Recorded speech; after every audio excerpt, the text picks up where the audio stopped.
నమస్కారం. తీర్థయాత్ర కార్యక్రమానికి స్వాగతం. జీర్ణ ఆలయంలోని శివపూజ అనంత ఫలితాలనిస్తుంది అంటారు.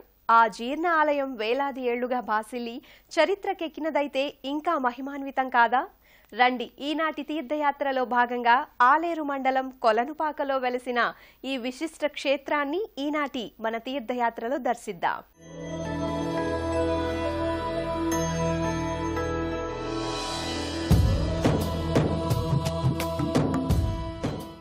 భగవంతుని దృష్టిలో అంతా సమానమే, అందరూ సమానులే అంటూ 18 జాతులకు అష్టాదశ మఠాలు నెలకొల్పి ఆ మఠాలలో శివలింగాలను నిలిపి ప్రతి ఒక్కరూ శివపూజకు అర్హులే అని చాటారు ఆనాటి పుణ్యజనులు. ఆ అష్టాదశ పీఠం ఒకటి చూద్దాం రండి. అటువంటి విశిష్ట ఆలయాలను దర్శించిన తర్వాతైనా మనలోని తరతమ భేదాలు సమసిపోతే ఈ భువి స్వర్గంతో సమానమవుతుంది.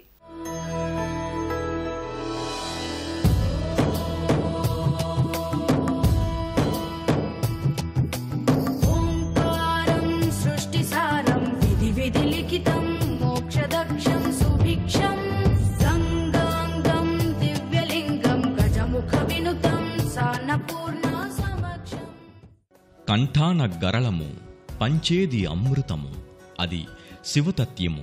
భక్తజన ప్రియుడు పరమశివుడు స్వయంభువుడై వెలసి అమిత కామిత ఫలాలను చక్కెర పాకంగా అందిస్తున్నాడు.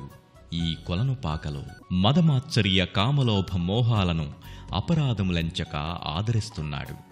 భోళా శంకరుడు దుర్విషయ దురాశాలోలురై చపల చిత్తులైన వారికి చిత్తమొక్క చోట నిల్పుటకు తానిక్కడ వెలసినాడు. అగణిత సుగుణ సంపన్నుడు, అపార మహిమాద్భుత ఘనుడు, సురముని గణహితుడు శంకరుడు కరుణామయుడు. నమ్మిన వమ్ము చేయని వాడే ఈ కొలనుపాక ఈశ్వరుడు.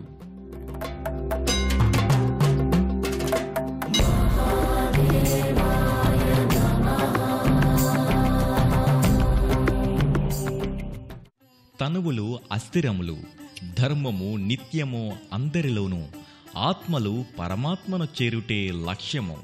అందుకని వర్ణభేదాలు కులమత భేదాలు తగవు.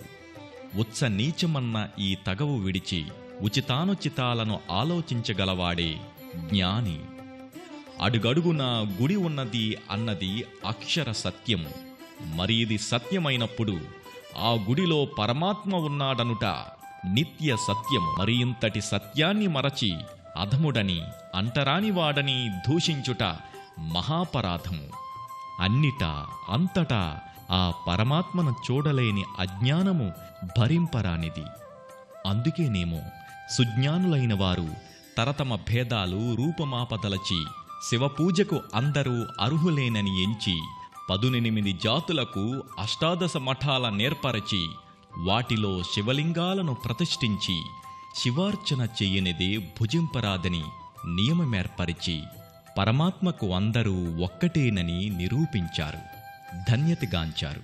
సత్యసుందరమైన శివుడు, అంతటా వినపడే శివనామం భక్తులకు అద్భుత పారమార్థిక ఆనందాన్ని ఇస్తాయి. ఈ క్షేత్రంలో పరమాత్మకు ప్రీతిపాత్రమైన అభిషేకం, అలంకారాదులు నిత్యము జరుపుతారు. అష్టోత్తరాలు సహస్రాలతో సేవిస్తారు. తమ గోడు వినమని కైమోడ్చి వేడుకుంటారు భక్తులు. ఆ అభిషేకాది అర్చనలు కనులారా వీక్షిద్దాం రండి. ఆ స్వామిది వెండికొండ వాసము, నమకము, చమకము, ఆనంద తాండవము, నిరతిశయ రూపముతో భక్తుల భయము పోగొట్టి అభయమొసగే రుద్రుని నమక చమకాలతో అభిషేకిస్తే ఆనంద పరవశుడవుతాడు. రుద్రునకు ఘోరము శివము అని 2 రూపాలు. హింసించునది ఘోరము, అనుగ్రహించునది శివము. నమకములో ఘోర రూపమునకు నమస్కారము చెప్పబడినది. చమకములో సాయుధ రూపము ప్రతిపాదించబడినది. త్రిపుర దహన ప్రవృత్తమైన భగవంతుని ఘోర రూపము శత్రువుల కొరకు, ప్రసన్నత కలిగిన సాయుధ రూపము భక్తుల కొరకు. నమక చమక మంత్రాలతో జంగమ స్థావరాత్మకమగు ప్రపంచమునకు ఏ బాధలు కలుగకుండనట్లు అనుగ్రహింపబడినది. ఒకానొకప్పుడు దక్షిణ కాశీగా వర్ధిల్లిన ఈ కొలనుపాక చాముండి సోమేశ్వర క్షేత్రం ఎంతో చారిత్రకమైనది. అక్కడున్న రాతి శాసనాల ద్వారా ఆ చరిత్ర అంతా తెలుస్తున్నది. ఆ శాసనాలను అలాగే భద్రపరిచారు. ఆ కట్టడాలను చూస్తేనే అర్థమవుతుంది అవి ఇప్పటివిగావు ఎప్పటివోయని. అప్పటి ఆ కట్టడాల రూపమేమిటో చూసి ఆ చరిత్ర అక్కడి వారి నోట శాసనాల ద్వారా తెలుసుకుందాం రండి. కళ్యాణ చాళుక్యుల మొదలు కాకతీయుల వరకు ఎంతోమంది రాజుల పరిపాలనలో ఈ క్షేత్రం ఉండేదని శాసనముల ద్వారా తెలియచున్నది. అంతేగాక యుగయుగాల నుండి అభిషేకాది ఎన్నో పూజలు స్వామికి జరుగుతున్నట్లు కూడా ఈ రాతి శాసనాలు చెబుతున్నవి. ఇది పంచపీఠాల్లో మొదటిదని, రెండవది ఉజ్జయిని, మూడవది కేదారం, నాల్గవది శ్రీశైలం, ఐదవది కాశీగా తెలియచున్నది.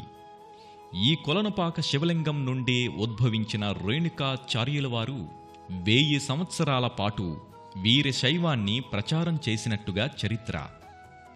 వీరితో పాటు జగద్గురువులు రేవణ సిద్ధ, మరలా సిద్ధ, ఏకోరాం, పండితారాధ్య, విశ్వారాధ్య అనువారు కూడా వీరి శైవాన్ని బోధించారని చెబుతారు. అందుకేనేమో ఈ క్షేత్రం దక్షిణ కాశీగా కూడా ప్రసిద్ధమైంది. ఆ కట్టడమే తానెంత పురాతనమైనదో చెబుతోంది. ఇంతటి ఘన చరిత్ర కలిగిన ఆలయంలో శివుడు అందరినీ ఆదరించే మనసున్న దేవుడు. దర్శించిన వారిదెంత పుణ్యమో కదా. యాదాద్రికి 20 కిలోమీటర్ల దూరంలో ఉన్న ఈ క్షేత్రం దర్శిస్తే 2 విధాలా లాభపడతారు భక్తులు. మొదటిది భగవద్ దర్శనం అయితే రెండవది చరిత్ర దర్శనం. భక్తి, చరిత్రపై మక్కువ కలిగిన వారికి ఆనందానుభూతిని మిగులుస్తుంది ఈ క్షేత్రం. చరిత్రకు సాక్ష్యాలుగా నిలిచిన, అద్భుతంగా శిల్పులు మలిచిన ఎన్నో శిల్పకళాఖండాలు ఇక్కడ ప్రభుత్వం వారు ఏర్పాటు చేసిన ప్రదర్శనశాలలో చూడవచ్చు. శిలాద్వారం తోరణంలోకి అడుగిడితే ఎన్నో పరమాద్భుత ఆవిష్కరణలు ఇక్కడ గోచరిస్తాయి. శిల్పుల చాతుర్యమంతా గుడి చెక్కడాల్లో చెక్కిన ఆ చెక్కదనమంతా ఎంచక్క కన్నుల్లో కెమెరాల్లో బంధించవచ్చు. సంస్కృతంలోనే కాదు, అన్య భాషల్లోనూ జీర్ణాక్షర శాసనాలు చదవవచ్చు. కాలం తెలియకుండా మైమరచిపోవచ్చు. 10వ శతాబ్దము మొదలుకొని 13వ శతాబ్దము వరకు చెక్కిన శిల్పాల మనోహరత్వాన్ని మనసులో ముద్రించుకొనవచ్చు. గజలక్ష్మి, దక్షిణామూర్తి, పార్శ్వనాథుడు, నటరాజమూర్తి, నాగరాజు, గజారుఢుడు, చామరగ్రాహి, భైరవుడు, మహిషమర్దిని, చాముండ, సప్తమాతృకలు, కొష్టపంజరము, సింహము, వీరశిల వంటి ఎన్నో అమోఘ శిల్పాలు మన చూపుల మరల్చనీయవు. అనంతానంత ఆనందానుభూతిని పంచే ఈ ప్రదర్శనశాల కడ రమణీయము, ప్రశంసనీయము.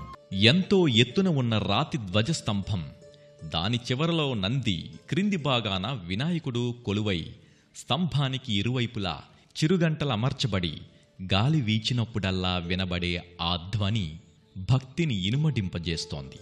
ఈ చిరుగంటలకు ఆలయంలోని బృహత్ గంటలు తోడై అక్కడి వాతావరణమంతా భక్తిమయంగా మారుతోంది. క్షేత్రపాలకుడుగా వీరభద్రుడున్న ఈ క్షేత్రంలో ఉపాలయాలలో ఇతర దేవీదేవతలు కూడా కొలువై ఉన్నారు. మఠాలు దర్శనమిస్తాయి. హోమగుండాలు, పురాతన వృక్షరాజాలు ఎన్నెన్నో మనం తప్పక చూడవలసినవి ఉన్నాయి.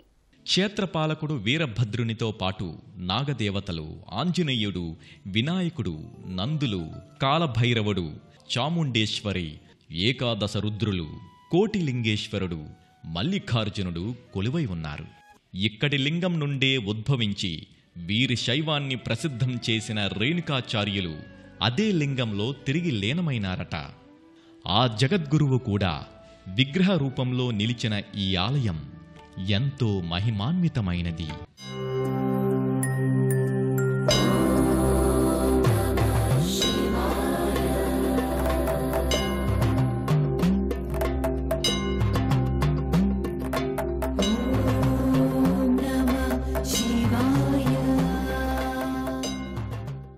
అడుగడుగునా నందులతో, శివలింగాలతో నిండిపోయిన ఈ ఆలయం ఢమరుక శంఖనాదాల ధ్వని ప్రకంపనల శృతితో ఆ పశుపతికి ప్రీతి కలిగిస్తాయి. రాతి స్తంభాలకు చేతనత్వం కలుగుతుందని అనిపిస్తుంది. ఆ కట్టడాల విశేషాలు ఇంకా ఎన్నెన్నో స్వయంగా కనులారా చూస్తేనే కానీ అవగతమవదు ఆ అనుభవం. తదేక దృష్టితో నందీశ్వరుడు ఎప్పుడూ శివుని చూస్తూ తన యజమాని తనకు ఏ పని పురమాయిస్తాడోనని సిద్ధంగా ఉన్న సేవకుడిని మల్లే వినమ్రంగా మోకాళ్లపై కూర్చొని ఉంటాడట. శరణకు సేవకుల్లోనే అత్యంత ప్రీతిపాత్రమైనవాడు ఈ నందీశ్వరుడు. ఆయన చూపులెప్పుడూ స్వామిపైనే ఉంటాయి. అందుకే నంది కొమ్ముల్లోంచి చూస్తే తప్పకుండా శివదర్శనం కలుగుతుందని పెద్దల మాట.